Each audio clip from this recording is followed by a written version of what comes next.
Hi everyone. As you know, I have been so fortunate to be doing a lot of community spotlights these days. Just a chance to celebrate the people in our community and the great things that they're doing. And today I am interviewing, or having a discussion with is a better way to put it, Sarah Varasco, who is the lead minister at the United Church of Christ Church congregation. Yeah, First Congregational United Church of Christ in Longmont. It's a long title, so we just say UCC Longmont. Okay, great. UCC Longmont. I'm here with UCC Longmont. And you're going to learn why later on in our conversation. But I wanted to start out by giving Sarah a chance to share more about the community, maybe a little bit about its history, some of its spiritual development, some of its operating assumptions that make it a part of this community. Great. Wonderful. I'd love to. Hi, everybody.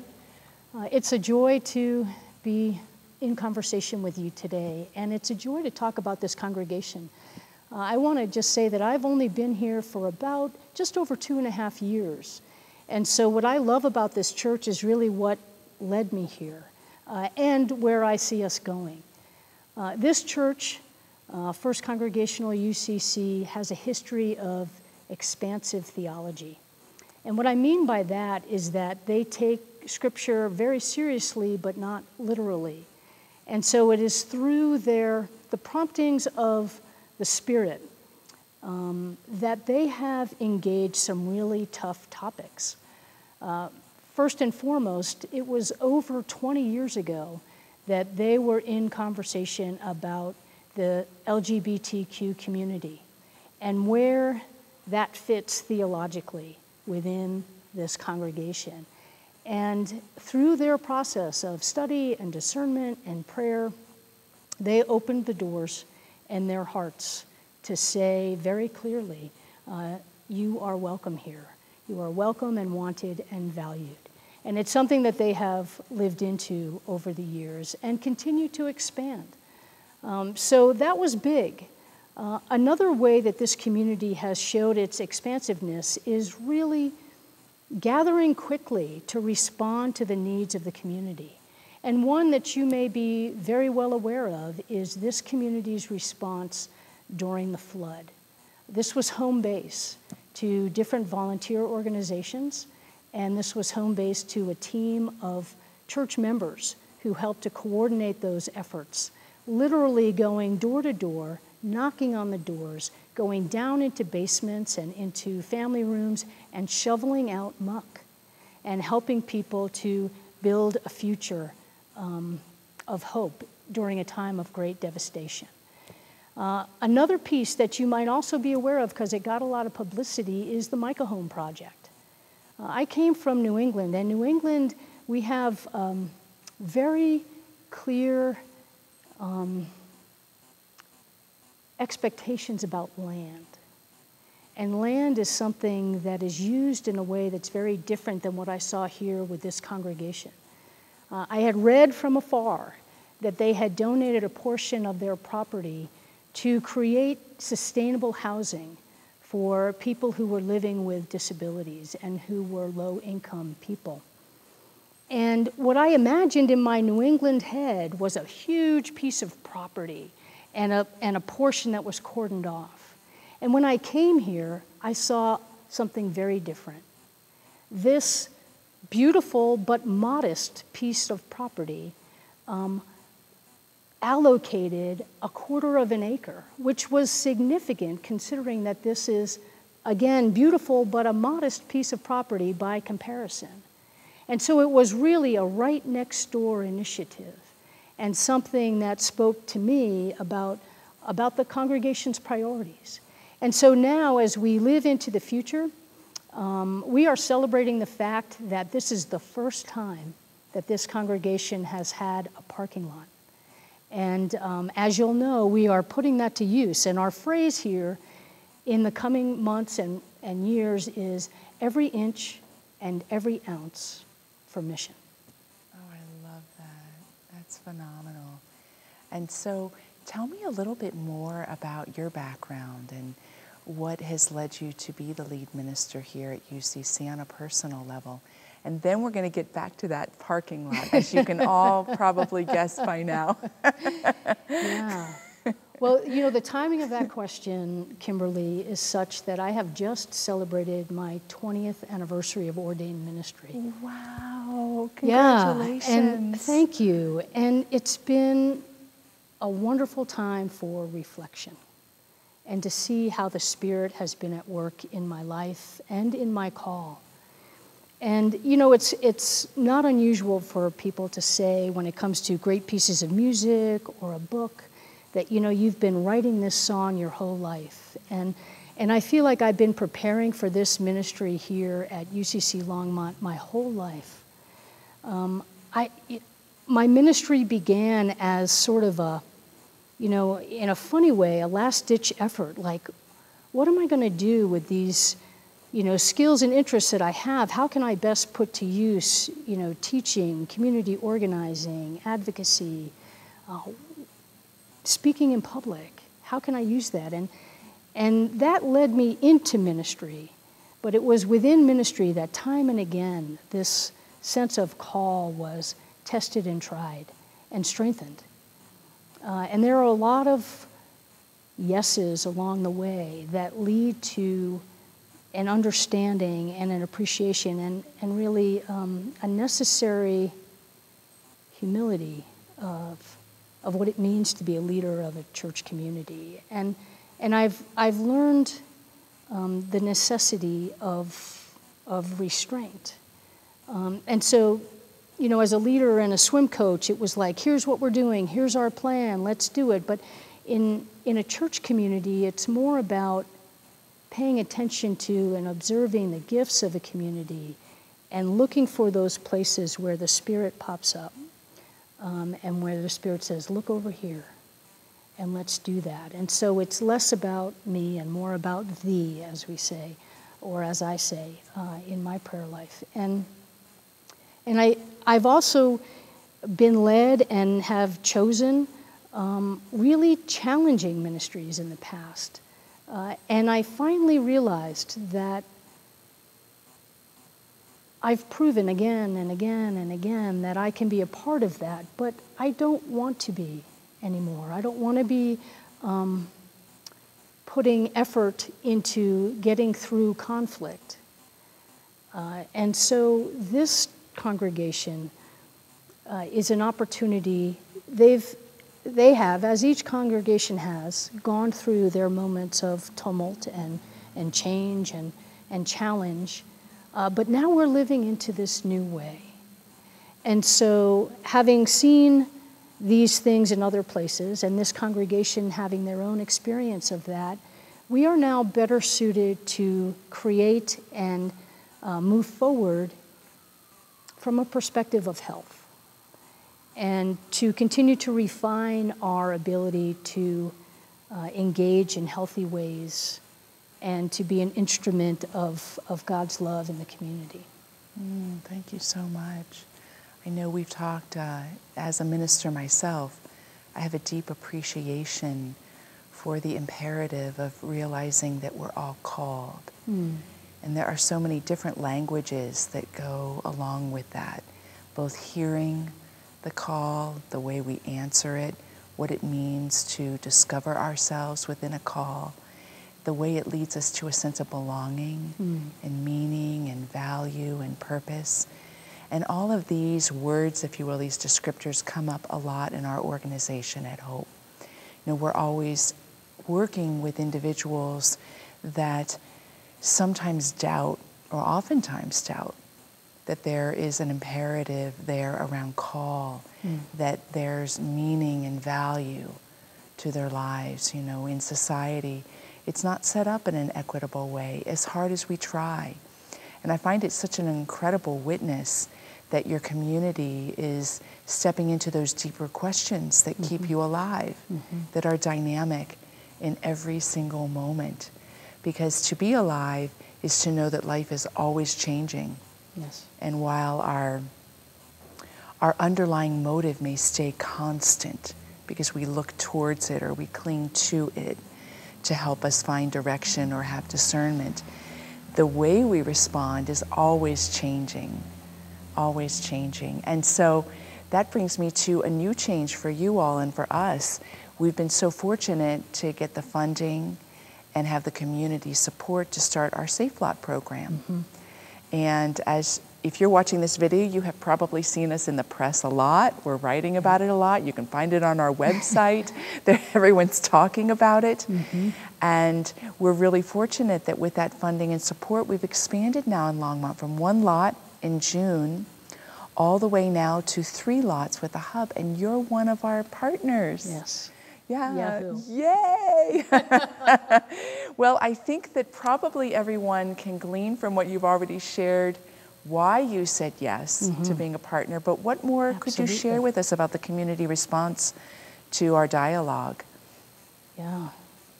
Well, really, it is right from the ground level to the rooftop. It really is every inch for mission. And when we first entered this time of pandemic, one of the things that my colleague Amelia Richardson-Dress and I and our moderator and vice moderator did was we sat down and said, what are our assets? What do we have to offer during this time of pandemic? And one of the first things we started to talk about was we have space. And how can we use our space and how can we make our space available in a way that takes into account the necessary precautions, but also says, we're available. And this is a place that has often opened its doors to things, but we were very intentional during this time of pandemic where we received many requests for space use to narrow it down to the most vulnerable groups. And so it wasn't about income that we could receive for the space. It was about how can we be of service. So for instance, the group Imagine, people living with disabilities and their families, they use our space on Wednesdays. And we have a 1 group per space per day policy right now. And so that eliminates all other groups for that day in that space. Our Montessori school is one that has, for the most part, stayed open during the pandemic. And we have done whatever we had to do to make sure that that space was clear. It's designated space for them. And it's a space that they've just doubled in size over the last year and a half. We also nest 3 different religious groups, 2 Christian and 1 Jewish. And so we do everything we can to make sure that those spaces are intact for them. And so when we saw the press release that there was hope for, and not just through hope, but there was hope for an expansion of safe lots in general, we said, we have a parking lot. We have to be a part of this. And when we presented it to our council, there was support, overwhelming support, and immediate support for it. And that's another gift of this congregation, is the nimbleness to be able to respond when a need occurs. And that's been demonstrated in other areas, but this is one of those examples. Right, it sure is. And it's even making me think a little bit more on a philosophical and existential note that space, how often do we ask ourselves, what do we have to offer, and come up with the answer, we've got space. Now, I'd love to even put it out there if you're watching this video, is there a way that you have space in your life for a cause, for a person, even for an exchange that you may not be open to if you didn't think about it? Space is a really deep question, and yet we talk about being in this world, and this world is time and space, right? It's measured by its time and its space. And I think it can be really easy to think, do I have the time for that? Because we're so time driven. Yes. But I like even just turning it around a little bit. Do I have the space for that? Does my heart have the space to love a little more? Beautiful. Does my mind have the space to learn something that can contribute to not only my own life, but the lives of others? Space can be taken in so many different directions. Yes, yes. So maybe that could be a question we leave you with today. Where do you have space in your life for new life, new solutions, new inspiration to happen? Yeah, and I love that too, because You know, I think that there's a rush sometimes to fill the inner space and to fill our calendars. And I think God shows up and shows off best when we leave space. And that's a beautiful way to be an instrument of God's love. And the sense of call that you had mentioned earlier. You know, the call is going to come in that space and through that space. Right. I love that. And I love the showing off part. Yeah. Not only showing up, but showing off. Yeah. My hairdresser taught me that. You know, I mean, so I love that phrase, and I use it often, and I have to give her credit for that. And it's true, and I've noticed that it's in those places where we're just sort of almost at rest, but maybe a little restless, where God can do great work. Yeah, thank you for that. So is there anything else that you'd like to share that the people watching, it's mainly Longmont, there's Boulder County that are part of our newsletter list as well, but is there anything you'd like to say? You know, on behalf of Hope, we are so grateful for you. And Longmont, we in Boulder, we're so grateful to all of you that are making it possible for us to serve directly our vulnerable population that suffer loss of jobs, loss of homes. You know, at Hope, we've been reframing things, and I've been using the word Hope Family as a way of being a connector phrase, so that even if a volunteer soup angel doesn't maybe get to see the direct person that their food is serving, there's a felt sense that they're still part of that same family. And we're super grateful that we've gotten to expand. As many of you know, we've tripled our programming this past year in response to the pandemic. Great. And now we're looking at how can we sustain growth. We're growing incrementally, so it's less of a blast like it was last year. But as we grow incrementally, how can we also stabilize? Because it means that our partnerships need to stay strong. We need to show up not only receiving the help, but also doing our part in the relationship. One of the things that can be really easy, I think, when you look at nonprofit work, is that the nonprofit is in such a place of need. You know, need of money, need of volunteers. But I think all relationships are give and take, are receiving as well as giving. And that's why I wanted to do the community spotlights. Is it's a chance for us to also, on behalf of what we're receiving, give back by celebrating what's happening right here in our midst. So thank you, Longmont and Boulder. And I'm going to give it back to Sarah here. Is there anything you want to add as we bring our interview to a close? Well, actually, just 3 things, actually. The first is, you mentioned the soup angels. And I want to say that, you know, many of us were very creative with Thanksgiving and Christmas meals and celebrations. And I imagine for the Jewish community too, and the Islamic community, there's been a lot of creativity. And from that creativity, my partner and I, with our friends, have decided that, like at those holiday celebrations where we brought food together and shared it and then went home and ate it, we're going to do that as soup angels. So we're going to be working as a team and putting together those monthly meals. And when it gets warmer, we're going to share in the same meal that we create for the folks of Hope and eat it together outside. So I just offer that as an opportunity, again, for creativity and community, which is possible now, and meaning and meaningful participation. The other thing is, I want to invite anyone who's looking for a community to be a part of to check us out. Check out ucclongmont.org online. Sunday morning is just one thing we do, and we have people that engage in many different ways.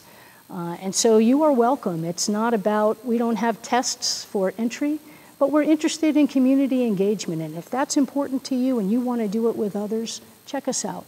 I'd love to have that conversation with you. And finally, one of the things that we did when the second stimulus checks came out is we acknowledged publicly that not everybody had a decrease in income related to the pandemic. And so this money we wondered and we were thoughtful about what we could do with that money. And so we set up different opportunities for giving, and we also encourage people to go to local restaurants and leave huge tips. But one of the groups that we set aside for people to optionally give if they wanted to pool their money was for Hope. And so, Kimberly, I'm excited to tell you that $3,025 has been collected for the Safe Lot Expansion Program. And so I look forward to sending that check to you. That is so awesome. Thank you. You're welcome. It's a joy. It's a joy. It is. And this has been a joy to get another chance to converse with you. So what's your website if people want to look you up? ucclongmont.org. That makes it nice and easy. It does. And we're hopeforlongmont.org if you don't already know. So take a look at both websites and really take to heart what Sarah put out there. There are so many creative ways to exercise your own personal gifts. There's so many creative ways to tap into not only what inspires you, but what leads you then to inspire others, because your inspiration is vital to our world and to our community. Yeah. Yeah. So thank you. Yeah. We are stronger together. Amen. All right. Thank you. Thank you. Thank you.